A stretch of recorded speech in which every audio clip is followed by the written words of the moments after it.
จะมักกินเมนูหน่อไม้นี่มักแกงหรือมักต้มฮะมักเบิดอ๋อกันผู้บ่าวเด้ ผู้บ่าวก็เอาเบิด ผู้บ่าวก็ เอาหมด อ๋อผู้บ่าวก็เอาเมดอืมผู้บ่าวก็เท่าก็เอาบ่ขนมเด้นมก็เอาโอ้แสดงว่าเจ้านี่บ่เลือกเลยเนาะกันเขามักเจ้านี่เขาสิไปหาเจ้านี่ได้บ่ได้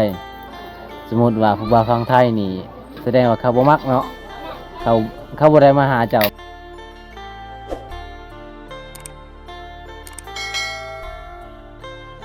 อะไรตี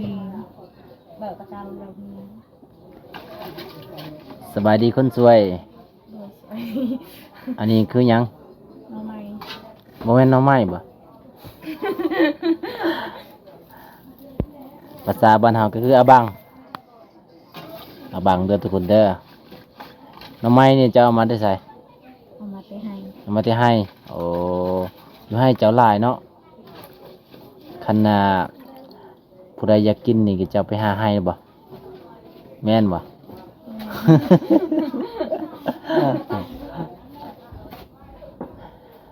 เจ้าเอาให้บ่มื้อนี้บ่น้องโอ้ออกให้ออกหน้าทุกคนยามนี้ก็คือยามที่ก็เจ้าพูดเขาให้ผู้ใดมีให้สวงนี่ก็คือเขาสุกแล้วเนาะเป็นยังไงเขาเจ้าสุกแล้วบ่ สุกแล้ว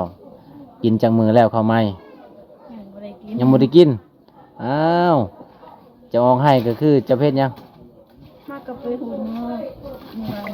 หากระหูดเมื่อวานนี้แต่ว่ายังบ่ทันกินโอ้ข้าวเมาก็เอาอยู่บ่ข้าวเมานะ โดยบ่ได้เฮ็ด หึบ่เทศข้าวเมาโอ้แม่นบ่เคยกินบ่ เคยกินอยู่แต่ว่าทานชี หึขี้ข้านสิเฮ็ดบ่อยากเฮ็ดเนาะมันจะเฮ็ดบ่เป็นบ่ เฮ็ดเป็นอยู่แต่ว่าบ่ได้เฮ็ด โอ้บ่อยากเฮ็ดเนาะก็คือข้าวเมาเหม็นหอมทุกคนเลยถ้าผู้ใดเคยกิน แต่เช้าเช้าโทรว่าข่อยบ่อยากกินข้าวเมา กินแล้วยันเมาเนาะ บ่แม่นกินแล้วเมาทุกคนกินแล้วมันแสบเจ้าสิเฮ็ดจังไดนี่ต้มเมายันว่าสิแกงเจ้ามักกินเมนูหน่อไม้นี่มักแกงหรือมักต้มฮะ มักเบิด มักเบิดอ๋อกันผู้บ่าวเด้ ผู้บ่าวก็เอาเบิด ผู้บ่าวก็ เอาหมด อ๋อผู้บ่าวก็เอาเมดอืมผู้บ่าวก็เท่าก็เอาบ่ เอา ขนมเด้ นมก็เอา นมก็เอาก็แสดงว่าเจ้านี่บ่เลือกเลยเนาะบ่เลือกบ่เลือกผู้เฒ่าผู้หนุ่มทุกคนเอาหมดแม่นความจริงบ่สาวโทบ่แม่นเจ้าสิแบบเว้าตัวบ่ บ่บ่ได้ ความจริงบ่โอ้ แสดงว่าเขามักแพง ขอเพียงแต่เขามักแท้ก็มักเลยอืมคันเขามักเจ้านี่เขาสิไปหาเจ้านี่ได้บ่ ได้ ได้จากเทื่อเจ้าจึงสิมักเขานะ จากเทื่อคันเขาสิไปหาเจ้านี่ประมาณจากเทื่อเจ้าสิเบิ่งใจเขาโอ้โหอ๋อ เบิ่งกันก่อน แต่ว่ามาหาได้ก็เบิ่งกันก่อนแหละแบบว่าผู้บ่าวสิไปหาเจ้านี่จากเทื่อเจ้าสิมัก ฮะ 2-3เดือน สองสามเทื่อโอ้คันเข้าไปตลอดนี่ก็คือแสดงว่าผู้บ่าวมักเฮาคันเขาบ่ไปตลอดนี่เขาบ่มักเฮาอ๋อสมมุติว่าผู้บ่าวฟังไทยนี่ แสดงว่าเขาบ่มักเนาะเขาบ่ได้มาหาเจ้ามาแม่นบ่ ถ้าผู้ใดมักเจ้าก็คือมาหาโลดแม่นบ่โอ้ทุกคนฟังเอาเด้อ FC ทุกคนถ้าผู้ใดมักสาวโทก็คือไปหาถึงเหือนโลดถ้าผู้ใดบ่มาหาน้องก็คือผู้นั้นก็บ่ได้มักเนาะ ไม่ยังอีเมลจะเว้า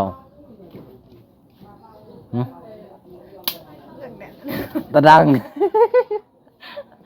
เลี้ยวพันมันเบ่งเราอีกเราก็ดังโอ้โห บ่ฮู้โอ้ ทุกคนเลยคืออีแม่เพิ่นเว้าก็บ่จักคือกันจักเว้าแนวใดทุกคน เอามื้อนี้สิต้มเอาหลังจากล้างแล้วก็ต้มมื้อนี้ก็อากาศร้อนนี่เนาะร้อนอีหลีทุกคนใน2มื้อนี้แล้วร้อนอากาศร้อนปกติก็ฝนตกแฮงทุกคนจักเท่าใดมื้อจักมื้อเช้าโทเจ้านับได้บ่เจ้านับอยู่บ่ บ่ได้นับ บ่ได้นับเลยอ๋อตอนฝนตกเจ้าอยู่ไส อยู่ในบ้าน อยู่ในบ้านนี่อยู่ในเฮือนอ๋อบ่ได้ไปไสเลยบ่ยันว่าเจ้าไปหากินบ่ได้ ไปสอน หึ มาก็ไปสอนน้ำเขาบ่ได้ไปสอนก็อยู่เรียนน่ะ โอ้ไปสอนได้อยู่บ่ ก็พวกกินอยู่ พอกินอยู่อ๋ออย่าบ่อยากเชื่อวันใดแล้วแบบนี้ กันยามฝนตกนี่ก็คือแบบเฮาหากินก็คือไปสอนเอาเนาะไปสอนอยู่เซละนอง น้ำมันลาย อ๋อนำลาย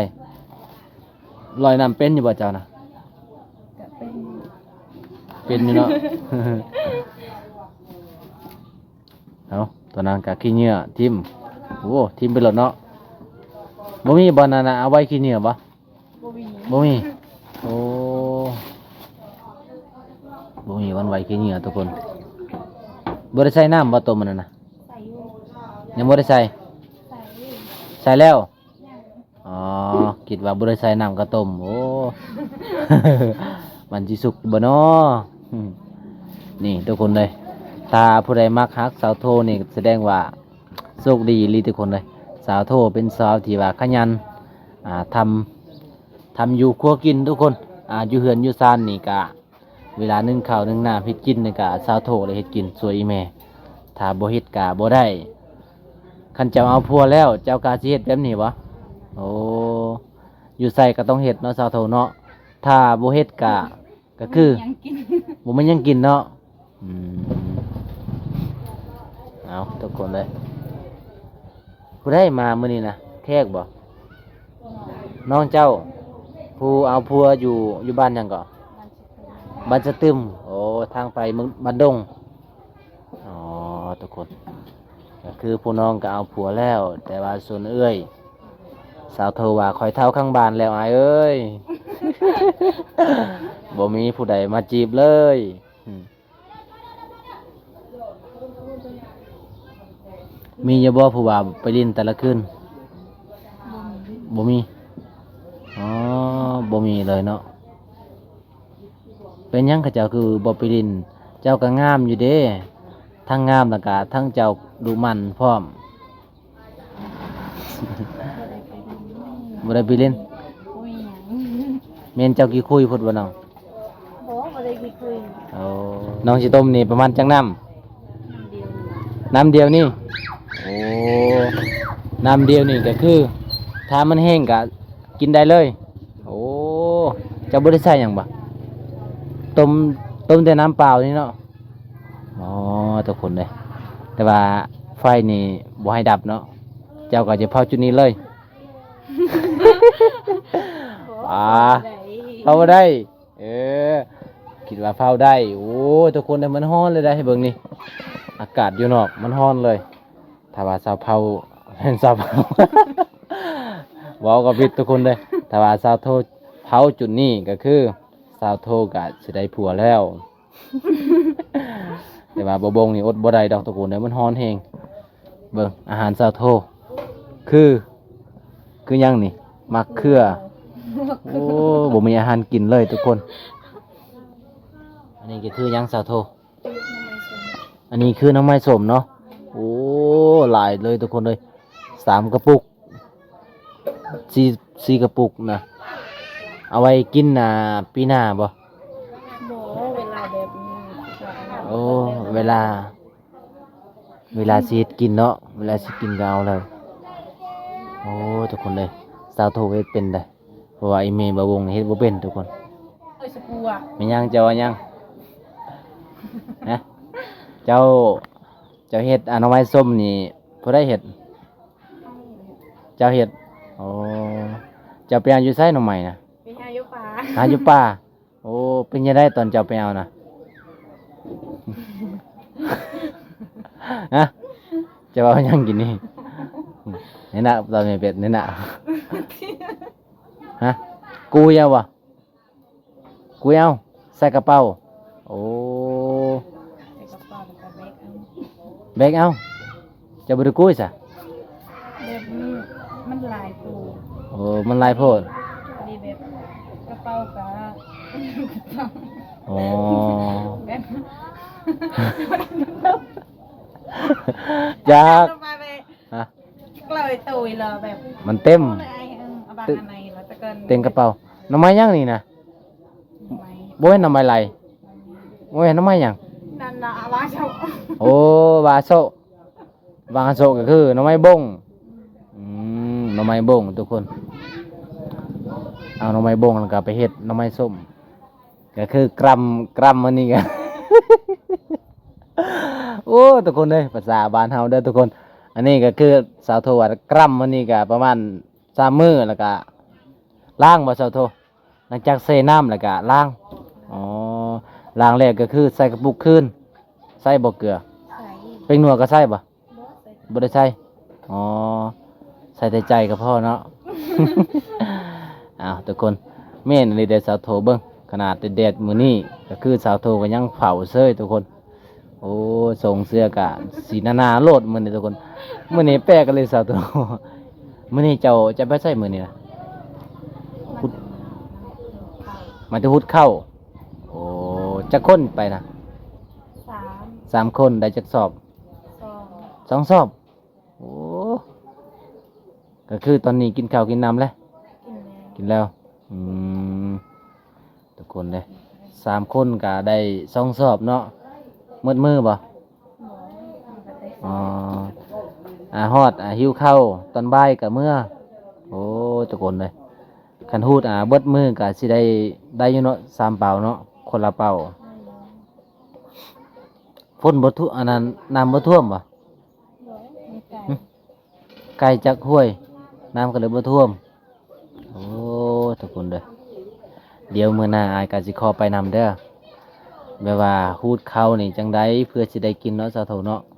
FC หลายๆคนอยากเห็นว่าเขาเจ้าฮูดข้าวจังไดเพื่อสิได้กินแบบว่าถ้าเฮาบ่เฮ็ดให้ก็คือบ่ได้กินเลยนี่สาธุเนาะคือสิบ่ได้กินทุกคนเฮาต้องเฮ็ดให้หอดยามฮูดข้าวก็โอ้ลำบากคันฝนก็คือปะละลาเขาเนาะ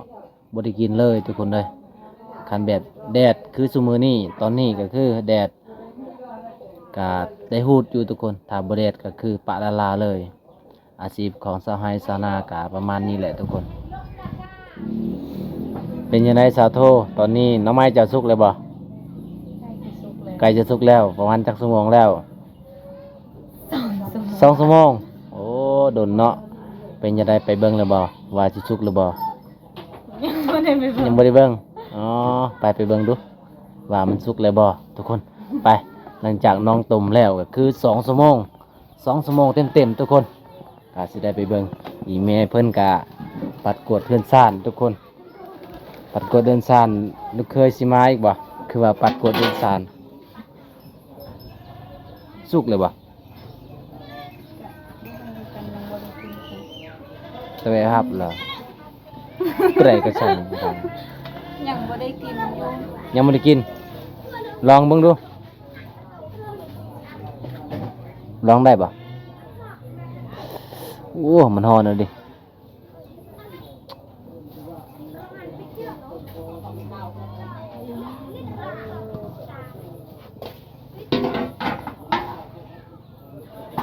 ทุกคน ตอนนี้ก็คือสาวโทก็สิได้กินเบิ่งแต่ว่าเฮาบ่กินเบิ่งนี่ก็คือบ่ฮู้เนาะว่ามันสุกหรือบ่ทุกคน คือยังเป็นสีเขียวๆอยู่ ยังบ่ได้สุกเนาะกินเบิ่งอ่ะมันจืดหรือบ่เพื่อสิสุกก็บ่แม่นเรื่องง่ายทุกคนประมาณ2 ชั่วโมง3 ชั่วโมงโอ้กินเบิ่งบ่ฮะ จับก้อย กินแต่ยอดมัน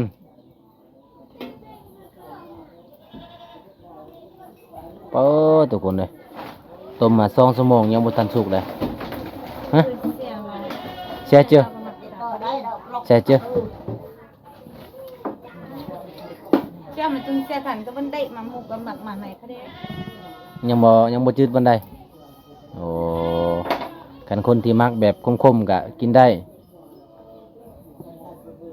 อันนั้นเด้ปะปะเลย มันเดี๋ยวมันเตะเสียง เพื่อที่สุกกับว่าแม่นเรื่องง่ายทุกคนต้องใช้เวลาต้มนะสุกบ่เบิ่งลองเบิ่งจากบาททุกคนหน่อไม้ไล่หน่อไม้บ้านเฮาอาหารหลักก็คือหน่อไม้โอ้มันหอนนะ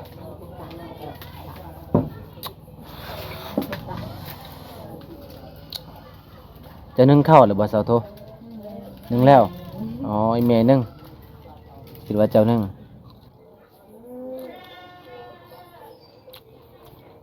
อยากสุกแล้วต้มอีกชั่วโมงหนึงทุกคน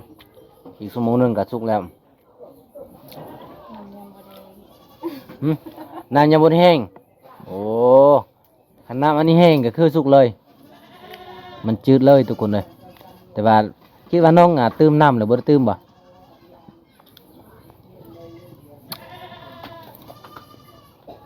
ยังบ่จืดปานใดทุกคน ยังยังมีกลินอยู่ยังบ่สุกปานใด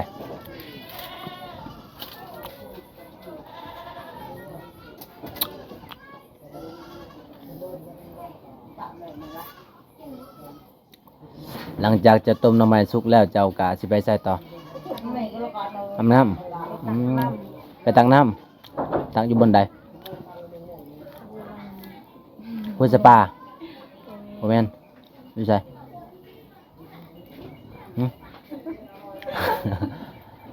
ผู้ได้นะ สาง ไพ่นะไพ่ไปนะ สาวบ้านปุญญา ผู้มันยัง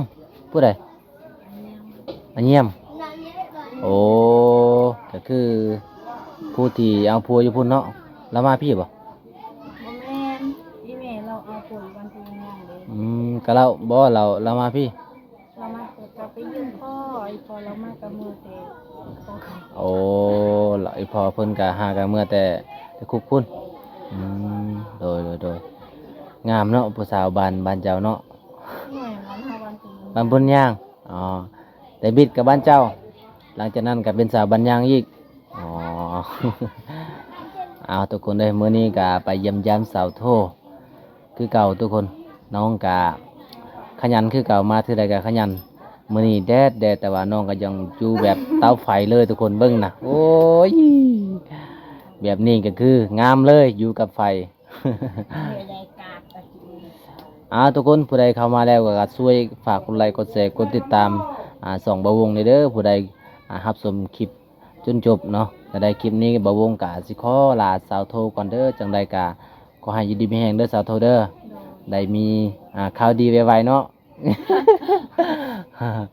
เอาคลิปนี้ก็ขอกล่าวคำว่าสบายดีบ๊ายบาย